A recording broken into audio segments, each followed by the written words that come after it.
Police ने कल से मेरी जबान बंद करने का जो साहस किया है, इसका परिणाम तो मोहन यादव को भी भुगतना पड़ेगा। जिसका इतना महिमा मंडन चल रहा है, वो कभी आईसीएस की परीक्षा नहीं दिए, लेकिन आईसीएस की परीक्षा पास करने के बाद कलेक्टर हुए। एक और गौरव की बात बता रहा हूं, जिसको इतिहास ने छुपाया। बीएन राव साहब सुभाष बाबू के भी कलेक्टर रहे, सुभाष चंद्र बोस के भी कलेक्टर रहे। हम तो सच की स्थापना कर रहे हैं और अब तो ये गांव गांव जाएगी बात। इसलिए जिसके नाम पर इतना आक्रमण हमारे ऊपर हो रहा है, जिसके नाम पर हमारा शोषण इतना हो रहा है, लगातार हमारे लोगों की बहन 2018 को ग्वालियर गवाह है, उस आतंक का गवाह है ग्वालियर, जो आतंक अभी भी पूरा देश झेल रहा है। सोचिए, जिस व्यक्ति ने जीवन भर तीर्थों का विरोध किया, जिस व्यक्ति ने जीवन भर धाम का विरोध किया, उस व्यक्ति के नाम पर पंचतीर्थ बनाए जा रहे हैं, उस व्यक्ति के नाम पर धाम बनाए जा रहे हैं। भाई तुम्हारे लिए अच्छा थे, तुम्हारे लिए आदर्श थे, तुम्हारे लिए आदर्श से बहुत अच्छी बात है, बहुत सम्मान करते हैं, लेकिन तुम अब कहो कि हम भी अपने घर में मंदिर बना करके पूजे, तो कभी नहीं होने वाला है और भविष्य में भी कभी नहीं होगा।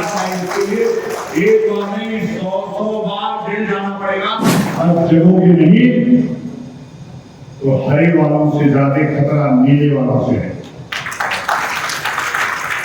और खतरा तुम्हारे दरवाजे पे खड़ा है, तुम्हारे घर में खड़ा है। नमस्कार दोस्तों, समाज सेवी संस्था Anupama Raj Dandotiya welfare foundation ARD news में आप सभी का स्वागत है। दोस्तों, आज हम बात कर रहे हैं भारत की आजादी, देश के उन अमर शहीदों की जिन्होंने भारत की आजादी के लिए अपनी जान न्यौछावर की। अंग्रेजों के दबाव में उन्हें सम्मान नहीं मिला, उन्हें मिला है जिन्होंने भारत की आजादी का विरोध किया और अंग्रेजों के चहेते बनकर भारत में पूजे गए। दोस्तों, इसको लेकर आज BN राव समर्थक रक्षक मोर्चा के द्वारा संभवी पीठ पीठेश्वर महाराज स्वामी आनंद स्वरूप के मुख्य आतिथ्य में होटल आदित्य आज में एक भव्य कार्यक्रम रखा गया, जहां पर उत्तर प्रदेश, मध्य प्रदेश के संत महंत मौजूद रहे और असली नकली संविधान निर्माता के लिए अपने अपने विचार रखे। दोस्तों, भारत को आजाद हुए 78 साल बीत गए हैं और संविधान को भी 75 वर्ष पूरे होने पर BN राव को लेकर स्वामी आनंद स्वरूप महाराज ग्वालियर आए और रक्षक मोर्चा नमन प्रताप शिक्षा प्रसार समिति की मुहिम में ग्वालियर की धरा से देश ही नहीं विदेश में बैठे भारतीयों से BN राव को सम्मान दिलाने की मांग की। दोस्तों, ग्वालियर पहली बार आए स्वामी घायल शेर की तरह दहाड़े। आइए आपको सुनाते हैं क्या कहा स्वामी आनंद स्वरूप महाराज ने। ये बहुत ही गंभीर विषय है और उसकी गंभीरता को ग्वालियर के प्रशासन ने समझा है। कल से जब से मैं शाम से आया हूँ, एक गाना यहाँ की पुलिस गुनगुना रही है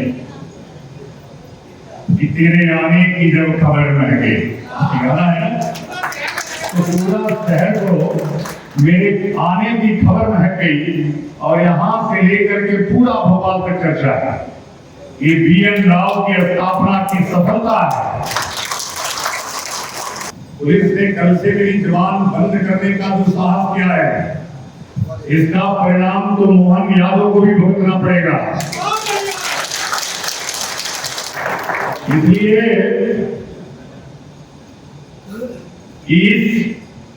मैं तो कोई अदना सा आदमी हूं, लेकिन जो अग्नि वस्त्र पहन करके आपके समक्ष खड़ा हूं, यह भारत का गौरव है। यह भारत का गौरव, जो जो झुकाने का प्रयास किया वो मिट गया इस जहां से। बंधुओं, मैं जब ग्वालियर की चंबल की धरती पर आ रहा था तो मुझे लग रहा था मेरे जीवन के इतिहास में पहली बार एक घटना हुई है कि मेरे कार्यक्रम पर किसी सरकार ने प्रतिबंध लगाने का काम किया है। मैं कोई ऐसी बात थोड़ी बोलता कि कल दंगा हो जाए, हिंसा हो जाए। मैं आम आदमी हूं, मैं चाहूंगा कि समरसता बनी रहे, माहौल बना रहे, विश्व बंधुत्व बना रहे, सर्वे भवन्तु सुखिनः, सर्वे सन्तु निरामयाः, सर्वे भद्राणि पश्यन्तु मा कश्चित् दुःखभाग् भवेत्। हम तो इस कॉन्सेप्ट के लोग हैं, लेकिन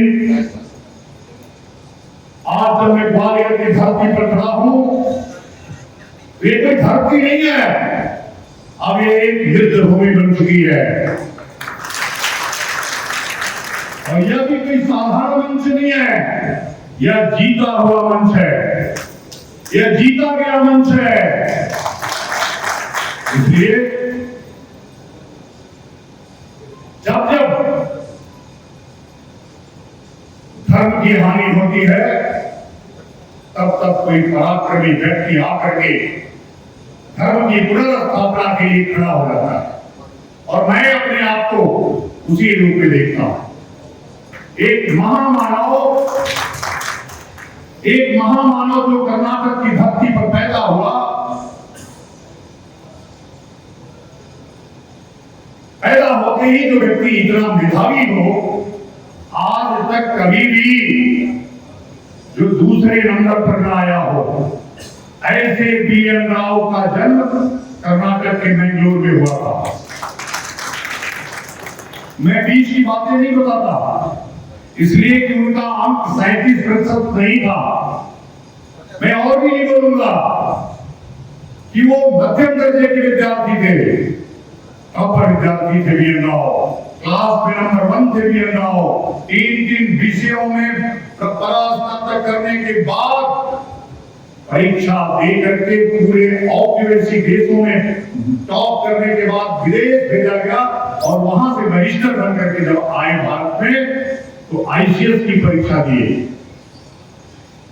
जिसका इतना महिमा मंडन चल रहा है, वो कभी ICS की परीक्षा नहीं दिए, लेकिन ICS की परीक्षा पास करने के बाद कलेक्टर हुए। एक और गौरव की बात बता रहा हूं, जिसको इतिहास ने छुपाया। BN राव साहब सुभाष बाबू के भी कलेक्टर रहे, सुभाष चंद्र बोस के भी कलेक्टर रहे। और ऐसा व्यक्ति सोचिए कितना महान व्यक्ति होगा। आज IAS और IPS लॉबी में ये रहता है कि मुझे अपना होम कैडर मिल जाए, मुझे अपने राज्य का कैडर मिल जाए।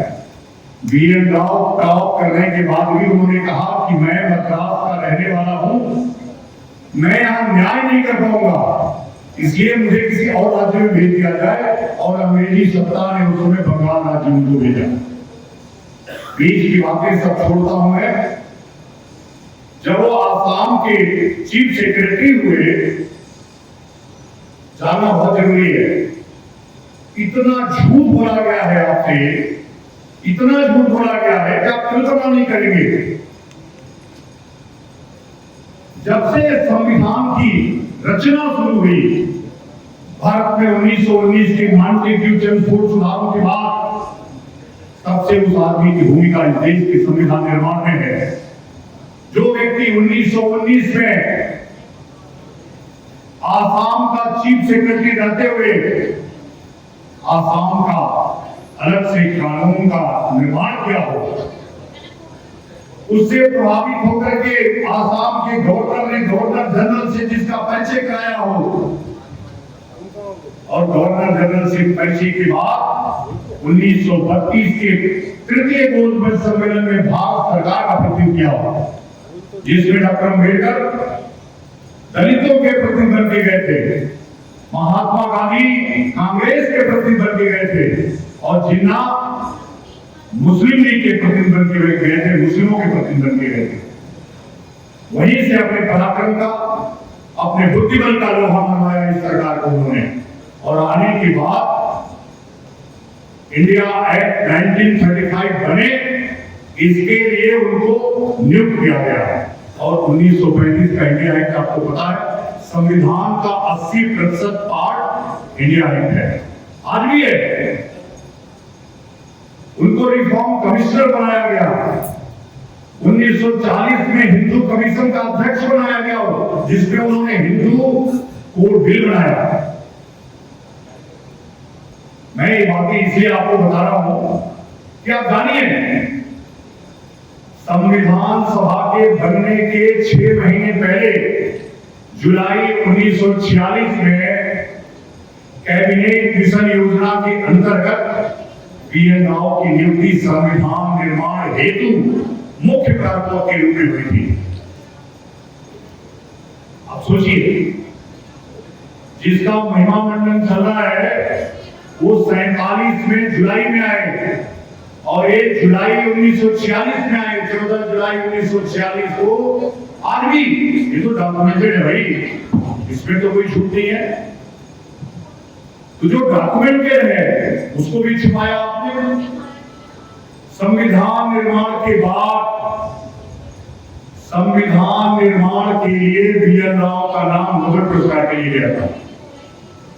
आखिर जब संविधान का निर्माण कोई और किया तो नोबेल पुरस्कार में उनका नाम क्यों गया? उन 299 सदस्यों का नाम क्यों नहीं गया?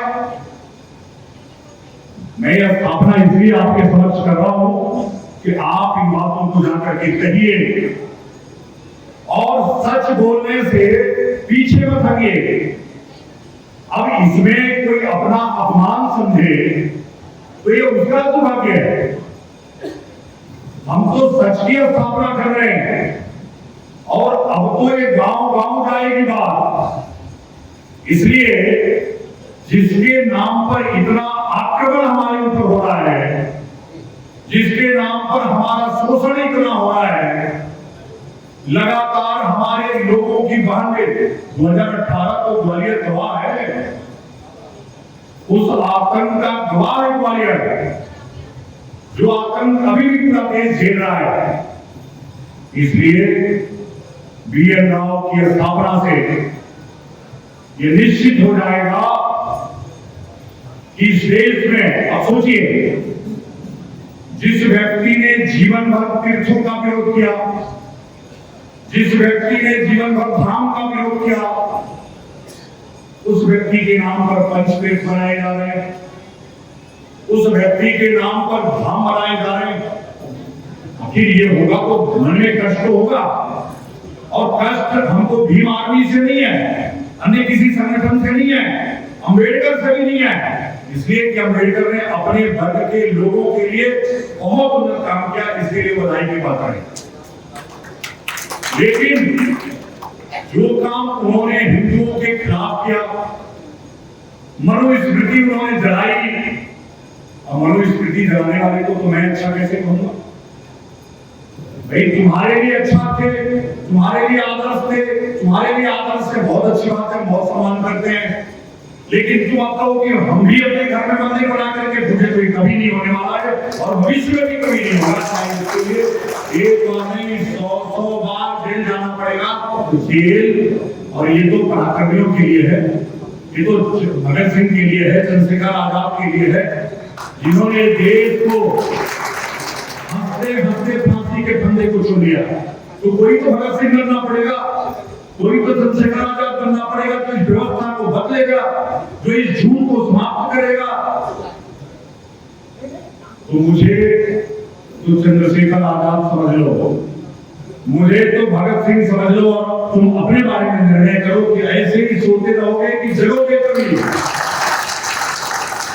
अब जगोगे नहीं तो हरे वालों से ज्यादा खतरा नीले वालों से है, और खतरा तुम्हारे दरवाजे पे खड़ा है, तुम्हारे घर में खड़ा है।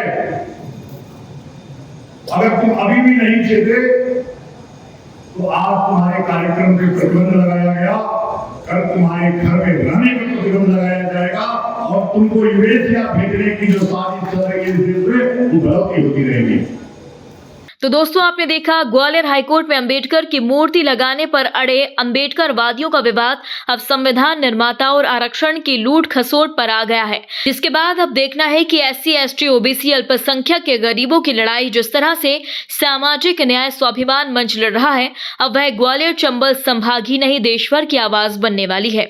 दोस्तों, इस पूरी खबर पर आप अपनी राय जरूर दें। यदि आपने अभी तक हमारे चैनल को सब्सक्राइब नहीं किया तो प्लीज बेल आइकन दबाकर अभी हमारे चैनल को सब्सक्राइब करें।